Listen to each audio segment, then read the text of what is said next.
So I'm Jiannan Ouyang, co-founder and CEO of Snarkify. This is next. First and foremost, who is Snarkify? So Snarkify delivers highest GPU performance for ZK. So raise your hand if you think this statement is true. Okay, I see my team members and some outsiders. Thank you.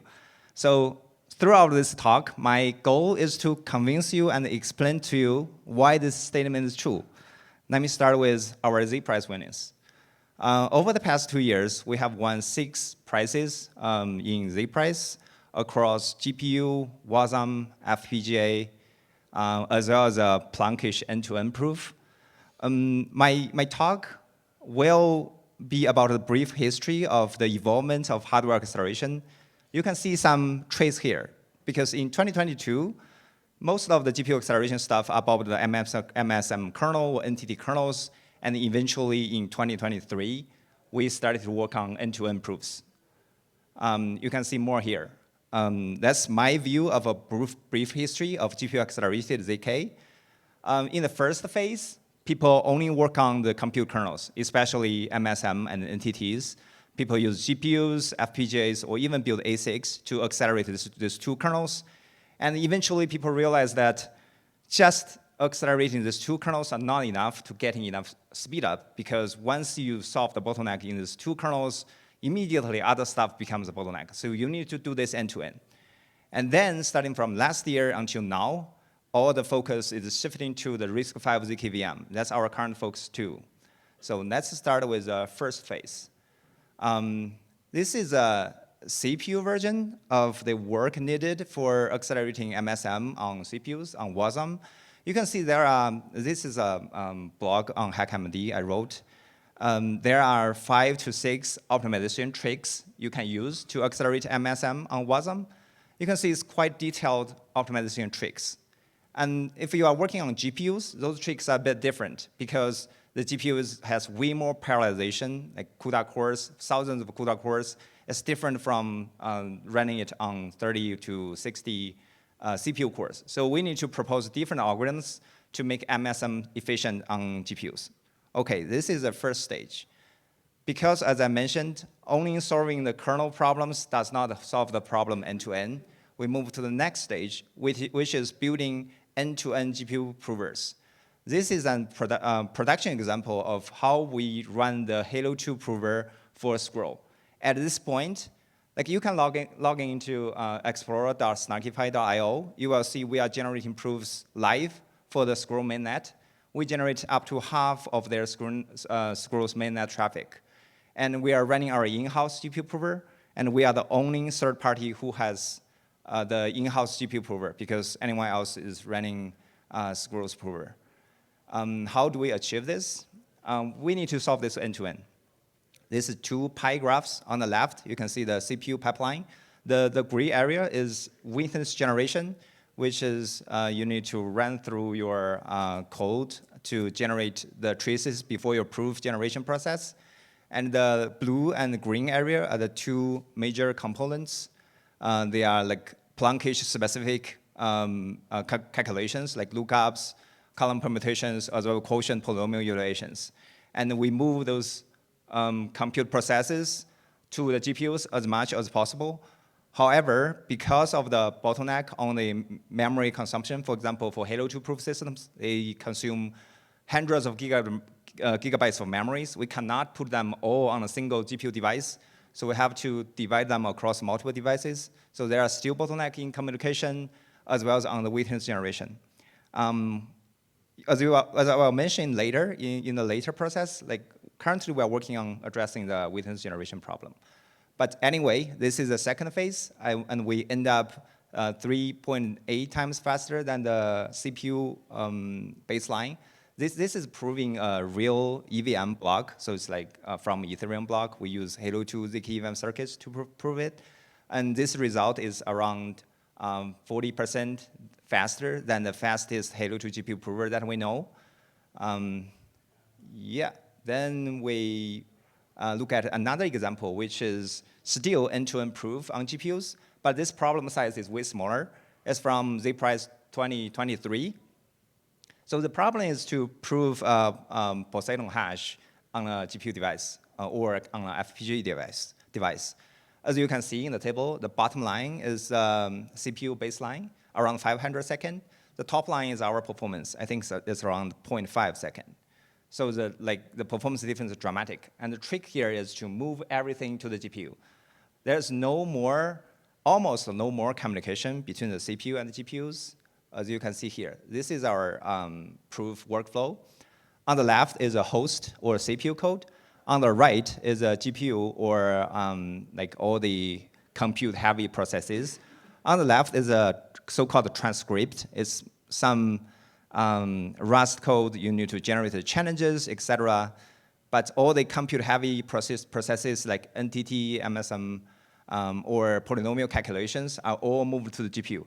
This can be done only because this problem is very small, because it's just a hash function instead of full full EVM block proving.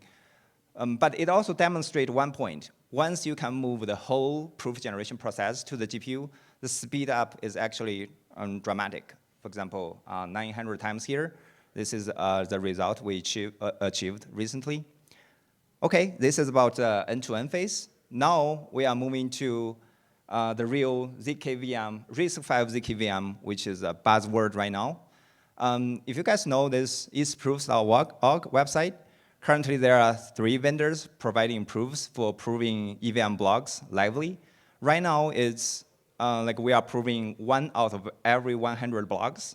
And next quarter we will be proving 1 out of every 10 blocks. And next quarter we'll prove every Ethereum blocks. So this is work in progress. And you can also see the proving time right now is around several minutes, like hundreds of seconds. The goal here is to achieve real-time proving this year. So the definition of real-time is to be able to generate an Ethereum block proof within a block time. Right now, the average block time is around 12 seconds. So the goal is to generate an EVM block proof within 12 seconds. Our roadmap is to achieve this goal by June. Let's talk about how we can do that. So this is a proof workflow of EVM block proving. And on the very left, you get a RISC-V binary. In this case, is RETH, RES code. So you run RES code to basically Rust code to generate, to validate all the EVM transactions, etc. Then you put this Rust code into your RISC-V VM. The first process is to emulate your RISC-V instructions and generate all the checkpoints. So imagine you have, for example, 600 million of RISC-V instructions. You want to partition them into chunks. Each chunk is called a shard. And each shard, you need a checkpoint about the memory state so you can prove the instructions separately from the memory transactions. So here we focus mostly on the instruction and compute part.